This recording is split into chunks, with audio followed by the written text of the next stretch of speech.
Bismillahirrahmanirrahim. Assalamualaikum warahmatullahi ta'ala wabarakatuh. Innal hamdalillah nahmaduhu wa nasta'inuhu wa nastaghfiruh wa na'udzu billahi min sururi anfusina wa min sayyiati a'malina. May yahdihillahu fala mudilla lahu wa may yudlil fala hadiya lahu. Asyhadu an la ilaha illallah wahdahu la syarika lahu wa asyhadu anna Muhammadan abduhu wa rasuluh. Allahumma salli wa sallim ala sayyidina Muhammadin miftahi babi rahmatillah adada ma fi ilmillah salatan wa salaman daimaini bidawami mulkillah wa ala alihi wa sahbihi wa mawalah wa la hawla wa la quwwata illa billah. Rabbi israh li sadri wa yassir li amri wahlul 'uqdatam min lisani yafqahu qawli. Qala Rasulullah sallallahu alaihi wasallam, man shoma ramadhana imanan wa ihtisaban ghufira lahu ma taqaddama min dhanbi. Wa qala Allah ta'ala fi kitabihil azim, a'udzu billahi minasy syaithanir rajim. Bismillahirrahmanirrahim. Syahrul Ramadan alladzi unzila fihi al-Qur'an hudan lin-nas wa bayyinatin minal huda wal furqan. Al-ayah. Shadaqallahul azim wa shadaqa rasuluhul karim wa ala dzalika minasy syahidin. Amin. Amin ya rabbal alamin. Amma ba'du. Sahabat BMS Indonesia, hafizakumullah. Alhamdulillah, puji syukur atas kehadirat Allah Subhanahu wa Ta'ala, yang mana oleh Allah kita diberi kenikmatan sehat sehingga kita oleh Allah Subhanahu wa Ta'ala tetap diberi keistiqomahan dalam menjalani ibadah-ibadah yang ada di bulan Ramadan, bulan suci Ramadan ini. Semoga kita oleh Allah Subhanahu wa Ta'ala tetap diberi keistiqomahan dalam menjalani ibadah-ibadah bulan Ramadan. Salatullahi wa salamuhu semoga tetap tercurah limpahkan kepada junjungan kita Nabi besar Muhammad sallallahu alaihi wasallam, karena beliau adalah merupakan sosok reformir Islam yang telah merubah kita, yang telah membawa kita dari alam kegelapan menuju alam yang terang benderang, dari alam jahiliyah menuju alam ilmiah dengan tuntunan dinul Islam yang telah dibawa oleh beliau.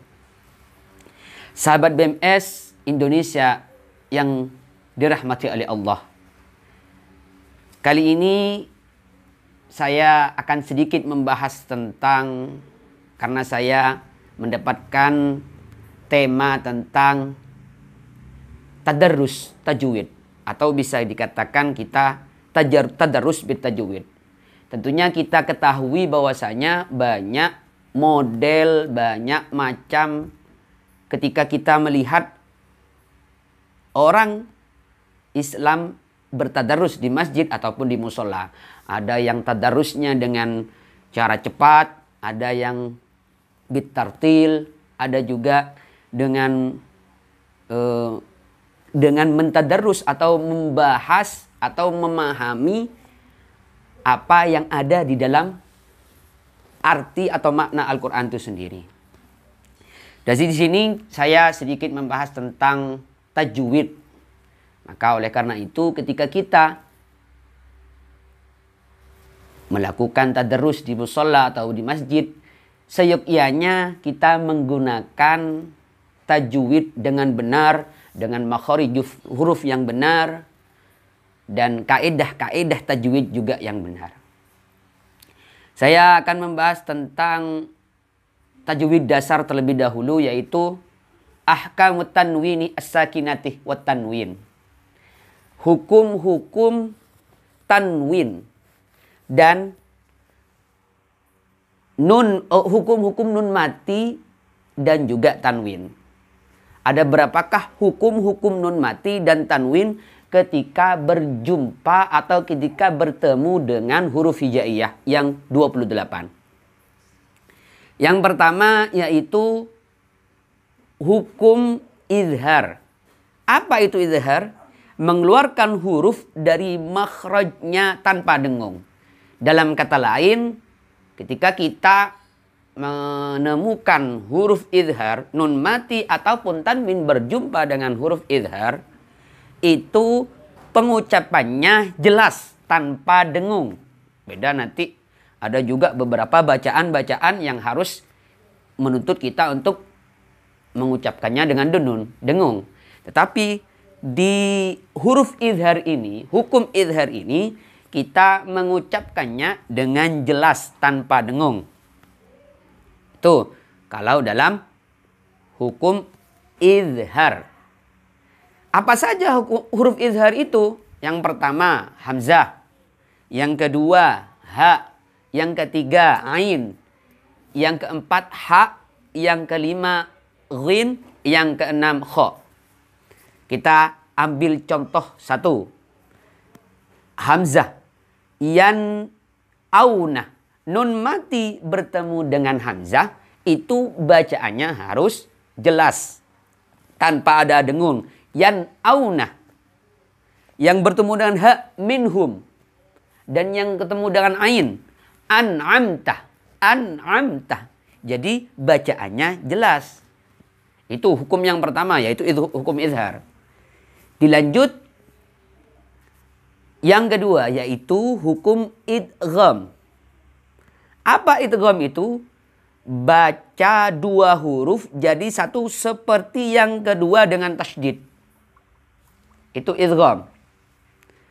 Baca dua huruf jadi satu seperti yang kedua dengan tasydid. Itu pengertian secara global saja, itu idgham. Dan idgham itu sendiri dibagi menjadi dua. Yang pertama idgham bi gunnah dan idgham bila gunnah.